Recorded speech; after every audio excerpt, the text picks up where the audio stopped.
You may have heard of terms like Medicare and Medicaid, but don't know too much about them.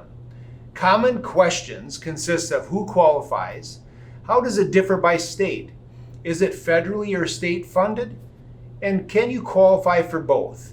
Hi, I'm Rick Teska with Strive Medicare, and today we'll talk about Medicare versus Medicaid and the similarities and the differences between them, as well as answer some common questions about them. We will also talk about options for people who qualify for both Medicare and Medicaid, as well as options for people who qualify for Medicare but not Medicaid. Remember, if only part of this video applies to you, you can always skip forward by looking at the chapters at the bottom.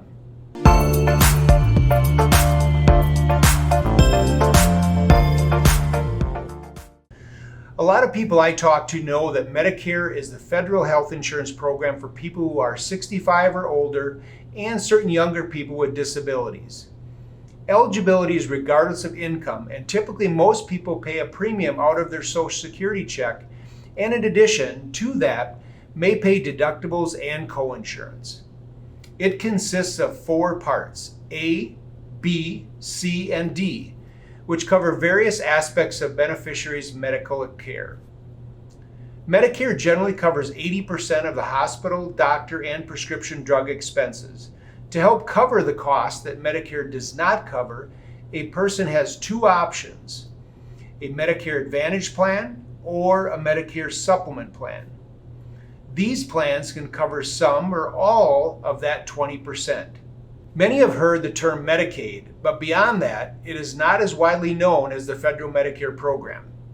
Medicaid is not a federal program. It is administered by each individual state, and unlike Medicare, where most people 65 and older are automatically eligible, Medicaid is based on income and other state-specific requirements to meet eligibility requirements.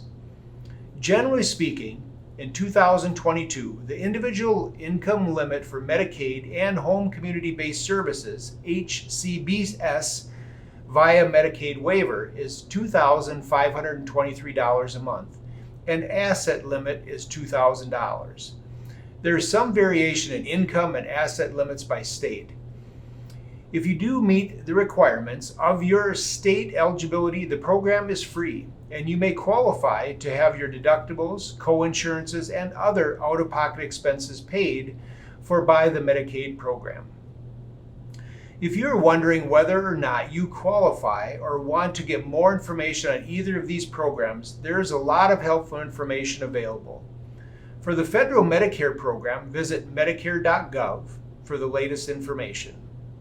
To apply for Medicare, visit the website for Social Security at ssa.gov. Just like Medicare, the Medicaid program has its own dedicated website, which is medicaid.gov. Here you will find a listing of each state's Medicaid offices and contact information. You can also learn more about the program, view income limitations, and other eligibility requirements, as well as start the enrollment process with your state. Other resources for both the Medicare and Medicaid programs include your local aging and disability or Department of Health and Human Services offices. Many states also have a program called SHIP, which stands for State Health Insurance Program. And there you can get help with Medicare eligibility, enrollment, costs, plan options, programs that can lower costs, and more. Now, maybe you are watching this video and you already have Medicare or Medicaid, or are just joining either one or both programs and you need more information. Well, here we're going to dive in and talk about some of the folks that we have recently helped in or both of these situations. Cheryl recently came in because she is turning 65 in August and is retiring, so she will be losing her health insurance through her employer. She has a healthy income now and will into her retirement and will only qualify for federal Medicare program and not Medicaid. Cheryl wanted to know more about Medicare and what it covers, and if she really needed to purchase all the additional insurance that she keeps getting mail, email, and all those phone calls about. Cheryl's not alone. Her situation is common and her questions are ones we hear every day. To get a handle on all of this, it's important to first understand what Medicare is, what it covers, and then what options are available to ensure you have the insurance coverage you need. Medicare Part A, which is your hospital insurance, covers inpatient hospital stays, care in a skilled nursing facility, hospice care, and some home health care. Medicare Part B, which is your doctor or medical insurance, covers certain doctor services, outpatient care, medical supplies, and preventative services. And Part D helps cover the cost of prescription drugs, including many recommended shots or vaccines. Parts A and B only cover about 80% of your expenses, and Part D minus deductibles and co-payments help to significantly reduce the retail costs of medications and vaccines. To help eliminate and limit these out-of-pocket costs, a Medicare eligibility beneficiary has these two options that I mentioned earlier. They can choose to enroll in a private Medicare Advantage prescription drug plan and receive all of their Part A, B, and D benefits under that plan instead of original Medicare. Or they can enroll in a Medicare supplement plan, which works in conjunction with original Medicare's Parts A and B. Medicare will pay its share of the Medicare approved amount for covered healthcare costs. Then your Medicare supplement insurance will pay its share of those costs it covers.